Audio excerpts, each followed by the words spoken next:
प्राचीन भारत। एक ही कब्र से 3 मानव कंकाल निकले हैं। तो ये निकले हैं दमदमा से।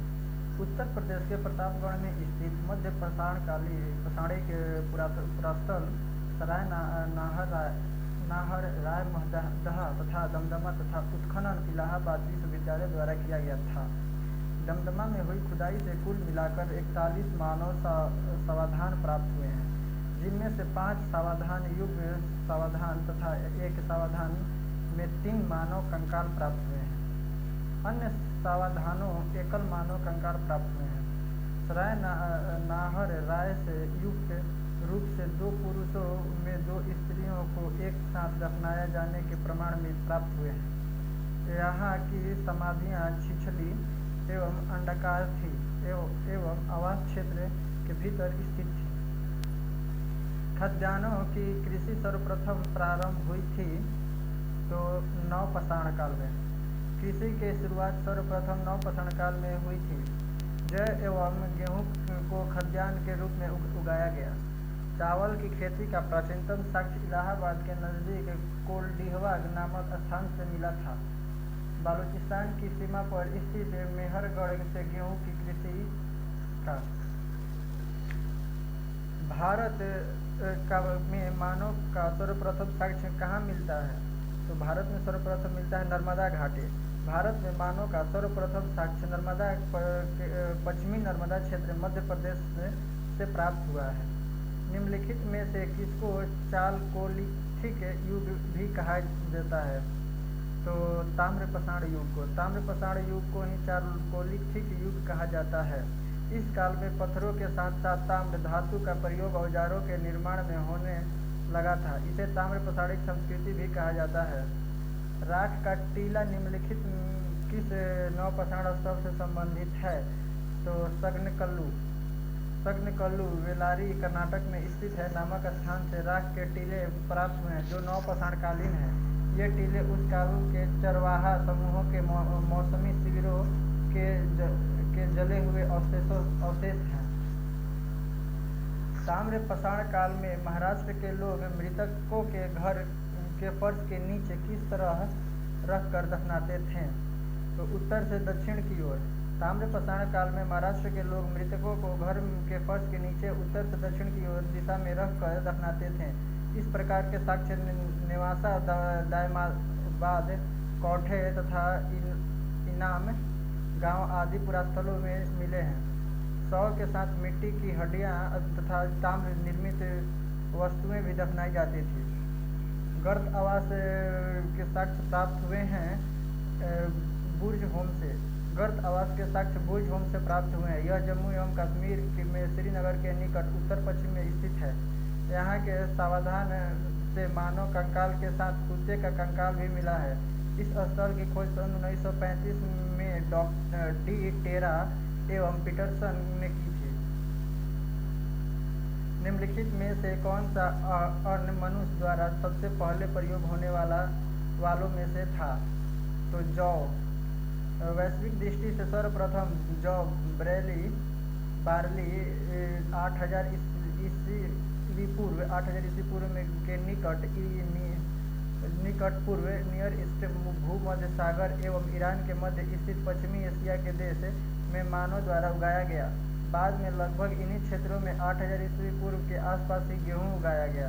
7000 ईस्वी पूर्व के आसपास चीन के यांगजी नदी घाटी क्षेत्र में सर्वप्रथम उगाए जाने वाले चावल तीसरा खाद्य अनाज है। मक्का मध्य एवं दक्षिण अमेरिकी क्षेत्र में 6000 ईस्वी पूर्व उगाया गया। बाजरा 5500 ईस्वी पूर्व में चीन में सोरघम 5000 ईस्वी पूर्व पूर्वी अफ्रीका में, राई 5000 ईस्वी पूर्व दक्षिण पूर्वी एशिया में तथा जई 2300 ईस्वी पूर्व यूरोप में सर्वप्रथम मानव द्वारा उगाया गया। किस राज्य के मेकाल बेंची स्थल से नवपाषाण काल से मेगालिथिक काल के पेट्रोग्लाइफस पाषाण उत्कीर्ण के साक्ष्य प्राप्त हुए हैं? तो आंध्र प्रदेश। मेकाल बेंची आंध्र प्रदेश के कुन्नूर जिला में स्थित है। जहाँ से हाल ही में 1880 पेट्राग्लिफ के साक्ष्य प्राप्त हुए हैं, जो नवपाषाण काल के मेगोलिथिक काल के हैं। कंदानाथी के पश्चात आंध्र प्रदेश में यह दूसरा सबसे बड़ा पेट्रोग्लाइफस स्थल है। पेट्रोग्लाइफस चट्टानों पर उत्खनन को कहा जाता है। निम्नलिखित में से किस एक संस्कृति से ने अपने मृद भांडों को सर्वप्रथम चित्रित किया है? तो ताम्रपाषाण लौह युग की संस्कृति ने सर्वप्रथम अपने मृद भांडों को चित्रित किया है। हालांकि ताम्रपाषाण संस्कृतियों में भी चित्रित मृद भांड पाए जाते थे। यह मृद भांड नाना प्रकार के होते थे, जिनमें अधिक प्रसिद्ध है साधारण तस्तरिया, टोटीदार कलश, डंडीदार चषक, साधारण कटोरे, बड़े संयंत्र पात्र एवं कटोरे इत्यादि। निम्नलिखित युग सिंधु घाटी सभ्यता। निम्नलिखित युगों में कौन से सही सुमेलित हैं? तो लोथल प्राचीन गोदी क्षेत्र में, फिर से सारनाथ बुद्ध एवं प्रथम धर्मोपदेश के लिए, और नालंदा बौद्ध अधिगमन का महान पीठ है। ये सब सही है। प्राचीन गोदी क्षेत्र लोथल, बुद्ध का प्रथम धर्मोपदेश सारनाथ, अशोक काशी स्तंभ सारनाथ में ही है, और बौद्ध अधिगम का महान पीठ नालंदा में है। निम्नलिखित पशुओं में से किस एक का हड़प्पा संस्कृति में मिली मोहरों और टेराकोटा कलाकृतियों के निरूपण रिप्रेजेंटेशन नहीं हुआ था? तो गाय। मोहरों पर गाय, ऊंट, घोड़ा और शेर को प्रदर्शित नहीं किया गया था। एक श्रृंगी बैल अधिकांशतः मोहरों पर दर्शाया गया था।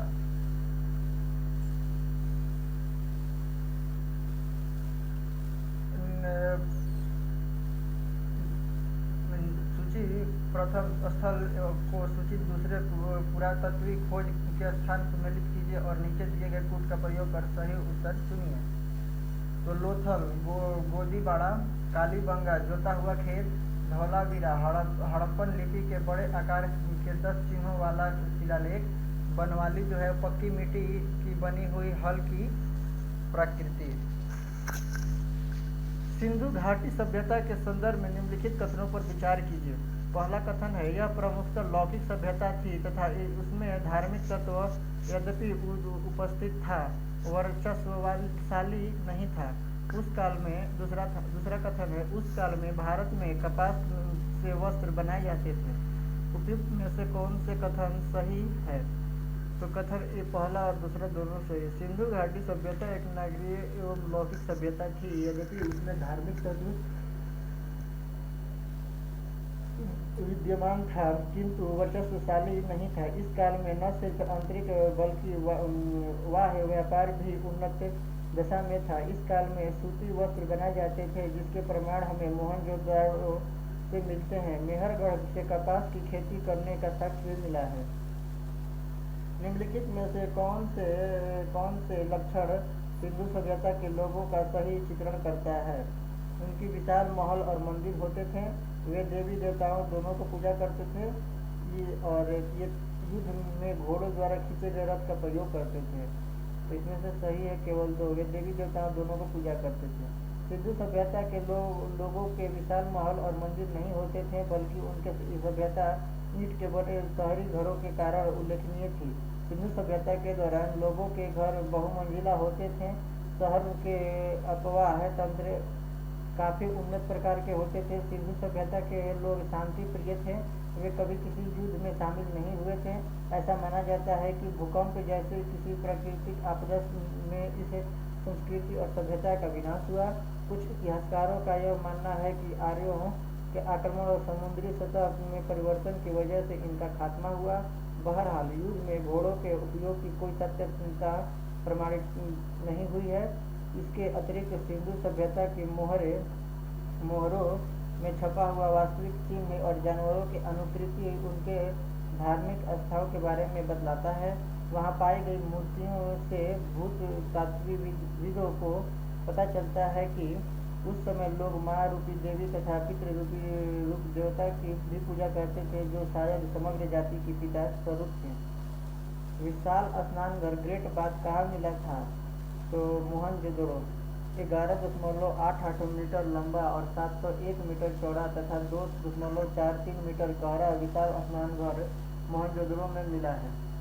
यह विशाल स्नानघर धर्मानुष्ठान संबंधी स्नान के लिए मार्शल ने इसे तत्कालीन विश्व का एक आश्चर्यजनक निर्माण कहा है। सिंधु घाटी सभ्यता की लिपि कौन सी थी? अज्ञात। सिंधु घाटी सभ्यता की लिपि का वाचन अभी नहीं हो सका है।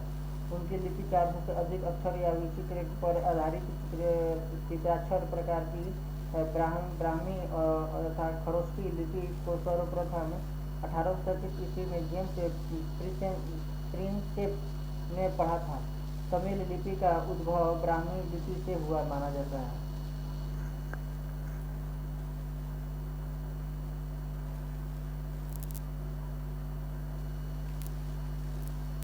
सिंधु घाटी की सभ्यता के लोग किस देवता की पूजा करते थे? तो पशुपति। सिंधु घाटी के लोग पशुपति शिव की पूजा भी करते थे। इसका प्रमाण उन्होंने मोहनजोदड़ो से प्राप्त एक मोहर जिस पर योगी की आकृति बनी है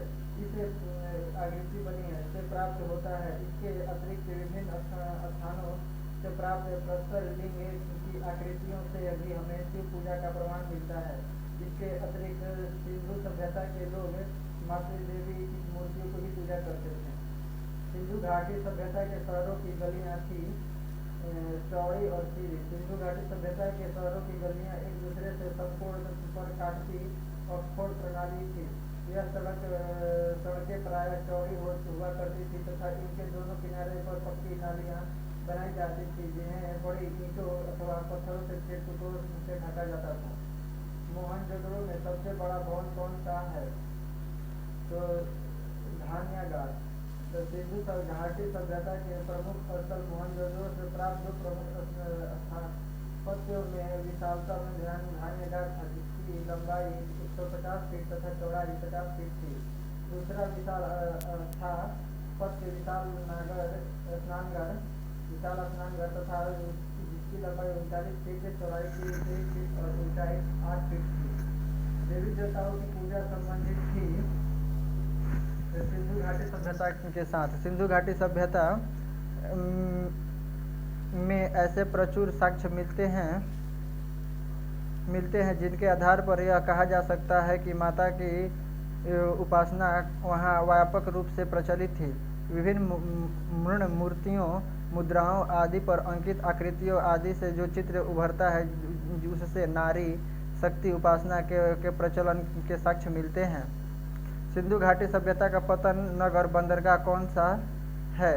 तो रोपड़। सिंधु घाटी सभ्यता नगर का लोथल गुजरात के अहमदाबाद जिले में भोगवा नदी के किनारे स्थित है। इस सभ्यता का एकमात्र ऐसा स्थल है जहां से पतन या बंदरगाह के साक्ष्य मिले हैं। सिंधु घाटी सभ्यता को आर्यों से पूर्व की रखे जाने का महत्वपूर्ण कारक है मृदभांड। लाल मृदभांड पर चित्रित कृष्ण वर्ण आकृतियां सिंधु घाटी सभ्यता तथा धूसर एवं चित्रित धूसर मृदभांड आर्यों से संबंधित माने गए हैं। सिंधु घाटी सभ्यता का जनजीवन आर्यों के जनजीवन से अधिक विकसित था। मृदभांडों की संरचना ही सिंधु घाटी सभ्यता तथा आर्यों के काल का विभेद करती है। मूर्ति पूजा का आरंभ कब से माना जाता है? तो पूर्व आर्य के मोहनजोदड़ो से प्राप्त एक मुहर पर अंकित देवताओं की आकृति तथा अनेक संध्योदय पुरास्थलों से प्राप्त मातृ देवी की मूर्तियां यह प्रमाणित करती है कि मूर्ति पूजा का आरंभ पूर्व आर्य काल से हो चुका था। चहुंदड़ो के उत्खनन का निर्देशन किया था जे.एच. मैके ने चहुंदड़ो के उत्खनन का निर्देशन किया था। यह स्थान मोहनजोदड़ो से लगभग 130 किलोमीटर दक्षिण पूर्व में स्थित है। इसकी खोज सन 1935 में N.G. मजुमदार ने की थी। मैके ने उत्खनन के द्वारा यह पता लगाया कि यह मनका बनाने का कारखाना था भट्टी थी कारखाना तथा भट्टी थी। रंगपुर जहां हड़प्पा की समकालीन सभ्यता थी सौराष्ट्र में, रंगपुर में प्राक हड़प्पा तथा उत्तर हड़प्पाकालीन सभ्यता के साक्ष्य मिले हैं। यह गुजरात के सौराष्ट्र क्षेत्र में स्थित है। प्राप्त साक्ष्यों के आधार पर यह प्रमाणित किया गया है कि यहाँ के निवासी कृषक चावल, बाजरा तथा ज्वार की कृषि से संबंधित थे। दधेरी एक प्रवर्ती हड़प्पीय पुरास्थल है। पंजाब का दधेरी लुधियाना जिले पंजाब के गोविंदगढ़ के पास स्थित है। यह एक पर्वतीय पुरास्थल है। यह स्थान आर्य आगमन काल में से भी संबंधित है, क्योंकि यहाँ चित्रित धूसर मृद भांड पाए गए हैं, जो आर्य संस्कृति की विशेषता है। हड़प्पा सभ्यता स्थल लोथल स्थित है गुजरात में। हड़प्पा सभ्यता स्थल लोथल गुजरात के अहमदाबाद जिले में स्थित है। इस स्थल की खुदाई सन 1957 से 58 में रंगनाथ राव के नेतृत्व में हुई थी। निम्नलिखित में से कौन सा सिंधु घाटी की सभ्यता से संबंधित स्थल नहीं है? तो पाटलिपुत्र का संबंध सिंधु घाटी सभ्यता से नहीं, जबकि कालीबंगन, रोपड़, लोथल का संबंध सिंधु घाटी सभ्यता से है। सिंधु घाटी के लोग पूजा करते थे तो पशुपति। मोहनजोदड़ो से प्राप्त एक मोहर पर एक योगी की आकृति बनी हुई है। इस मानव आकृति से सिर पर एक त्रिशूल जैसा आभूषण है। इस आकृति का संबंध रुद्र शिव से माना गया है। इससे यह प्रमाणित होता है कि सिंधु घाटी के लोग पशुपति शिव की पूजा करते थे। सिंधु घाटी सभ्यता की खोज निकलने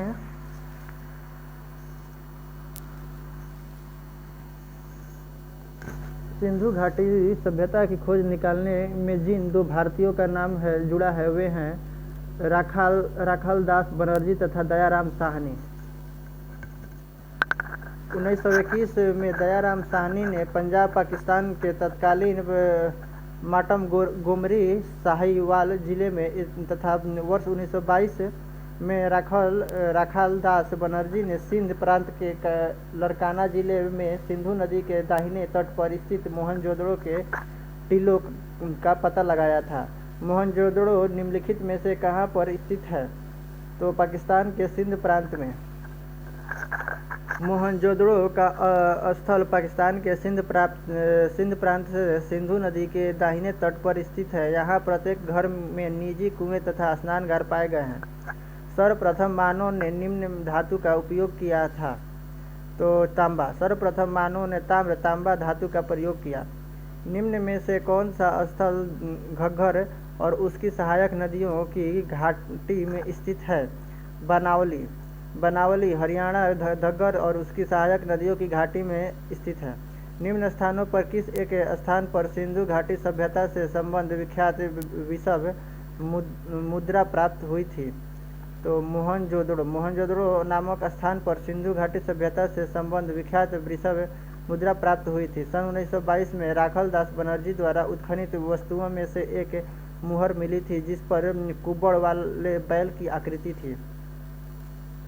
निम्नलिखित में से किस देश में सिंधु नदी प्रवाहित नहीं होती है? तो अफगानिस्तान। सिंधु नदी 2880 किलोमीटर की लंबाई में चीन, भारत तथा पाकिस्तान में बहती है। इसका उद्गम तिब्बत के मानसरोवर के निकट से हुआ माना जाता है। यह नदी दक्षिण पाकिस्तान में होती हुई अरब सागर में गिरती है। भारत में ताम्रपाषाण अवस्था की बस्तियां निम्नलिखित में से किन स्थानों में पाई गई है? तो दक्षिण पूर्वी राजस्थान में, मध्य प्रदेश की पश्चिमी भाग में और दक्षिण पूर्वी भारत में। नवपाषाण युग का अंत होते होते धातुओं का प्रयोग शुरू हो गया था। धातुओं में सबसे पहले तांबा का प्रयोग हुआ। भारत में ताम्रपाषाण अवस्था की बस्तियां दक्षिण पूर्वी राजस्थान, मध्य प्रदेश की पश्चिमी भाग और पश्चिमी महाराष्ट्र तथा दक्षिण पूर्वी भारत में पाई जाती हैं। दक्षिण पूर्वी राजस्थान में 2 पुरास्थलों की खुदाई हुई है, आहार में तथा डिलुंद में। ये पुरास्थल बनास घाटी के सूखे स्थल में हैं।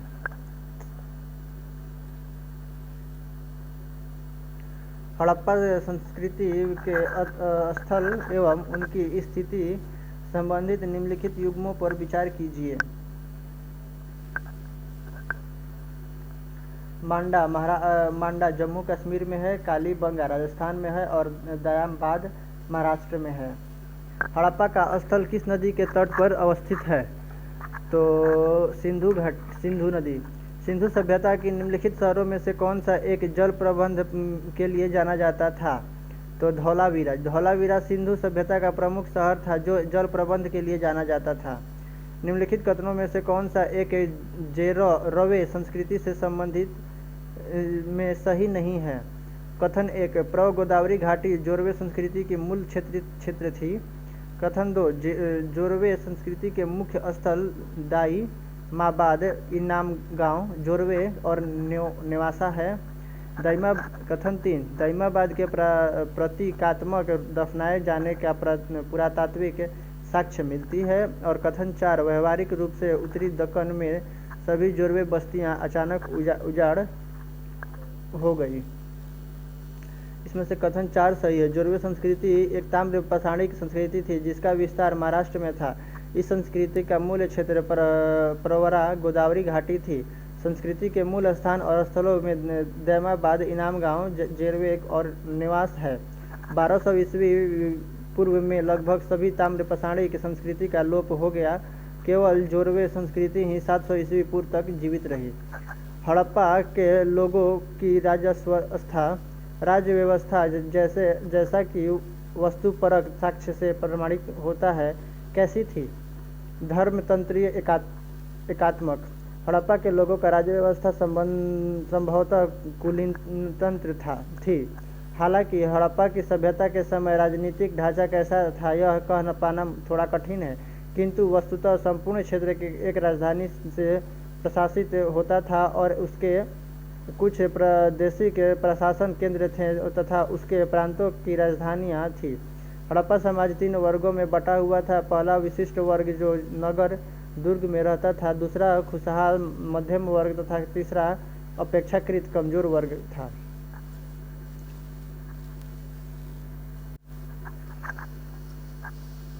हड़प्पा के शहरों के संबंध में निम्नलिखित कथनों पर विचार कीजिए। सड़क हमेशा पूरी तरह सीधी नहीं होती थी और एक दूसरे के हमेशा समकोण पर नहीं काटती थी।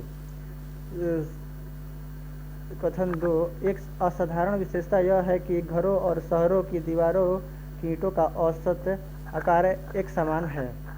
दोनों कथन सत्य है। हड़प्पा के शहरों के संबंध में उपयुक्त दोनों कथन सही है। सड़क हमेशा पूरी तरह सीधी नहीं होती थी और एक दूसरे को हमेशा समकोण पर नहीं काटती थी। एक असाधारण विशेषता है यह थी कि घरों और शहरों की दीवारों की ईंट का औसत आकार एक समान था। हड़प्पा स्थल कोट दीजी उस सभ्यता के निम्नलिखित में से किस प्रमुख स्थल के समीप है? तो मोहनजोदड़ो। कोट दीजी इसकी खुदाई वर्ष 1955 में F.A. खान द्वारा करवाई गई थी। यह स्थल मोहनजोदड़ो के समीप स्थित है। हड़प्पा संस्कृति के बारे में निम्नलिखित में से कौन सा कथन सही नहीं है? तो कथन सी जो है सही नहीं है। इसमें कथन सी क्या है? तो कथन सी है इसमें मूर्ति बनाने की कला के एक माध्य के रूप में लौह के सबसे आरंभिक ज्ञात उपयोग का प्रमाण है। ये गलत है।